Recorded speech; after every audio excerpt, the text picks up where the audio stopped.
Hello everyone and welcome back. Today is September 26, 2025, a lovely Friday. Do you know what that means? It's time to dig into the archives for a trending paper. Today, we've got a real banger about making silent videos. Well, not so silent anymore. Let's see what we have here. Okay, the title is Get Ready for This. MultiSoundGen validated audio generation for multi-event scenarios. Via SlowFast, the understated adjective visual pretraining. Direct preference optimization, eerily. Jets cardship. ORDAS 2509.19999. It's long, so what's the big deal here? We've all seen the ZI videos from models like Sora, right? They look amazing, super realistic, but they're often dead silent. It's a bit creepy, honestly. The tech that tries to add sound to video, called Sora, or video to audio, has been, well, a bit clumsy.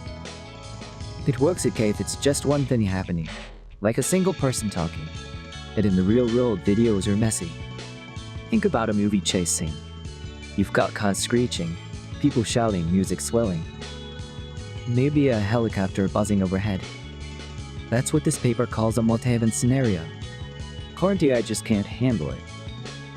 The sounds are mismatched, out of sync, or just plain mad. It's like watching a movie dubbed by someone who's only reading every fifth word of the script, and the reason for this, according to the paper, is that a lot of older models use text as a middleman. They'd look at the video, describe it in text, and then try to make audio based on that text. The text is terrible for timing. It can say a car crashed, but it can't capture the exact millisecond the metal crunches. So you get this awkward delay or mismatch. This is where MultiSoundGen comes in, and it's got a couple of really clever tricks up its sleeve. First, there's a thing called SF-CAVP, that stands for SlowFast, Contrastive Audio-Visual Pretraining. Okay, let's break that down. It uses a unified architecture for both video and audio, with two streams, a slow one and a fast one. The slow path is like the big picture guy. That looks at the scene and understands the overall context. Like, oh, this is a tense conversation. The fast path is the detail-oriented one.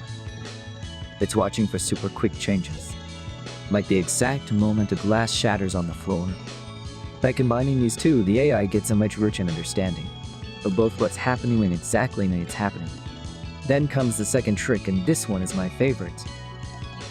It's called APO, which uses something called direct preference optimization. Basically, they use another AI as a judge. The main model generates, say, 5 different soundtracks for video. Then this judge, which is the SF-CAVP model we just talked about, listens to all 5 and ranks them from best to worst. It tells the main model, hey, this one was good, but this one sounded like a cab falling down a flight of stairs. This feedback loop directly teaches them on what humans prefer, making it better and better, like creating high-quality, believable audio. It's like AI coaching for AI. You know, this reminds me of a joke. Why did the spy children go to the party? Because it wanted to see the sound waves. Yeah? Okay, moving on. So this isn't just a cool science project. The applications are actually huge. Let's think of 3. First, for filmmakers and YouTubers. Imagine shooting a video on your phone, and it automatically adds all the background noise, the footsteps, the rustling leaves, everything perfectly synchronized. This is called Foley, and it's a super expensive and time-consuming part of making movies. This could make high-quality productions accessible to everyone. Second, video games. Oh, this is a bit. Right now, most game audio is based on pre-recorded loops. With something like MultiSoundGen, games could generate sounds in real time based on the visuals. You walk into a forest, and the sound of the wind in the trees, the crunch of leaves under your feet, the distant animal calls, were all created on the fly, unique to your experience. That's a whole new level of immersion. Third, and this is really important, is for accessibility.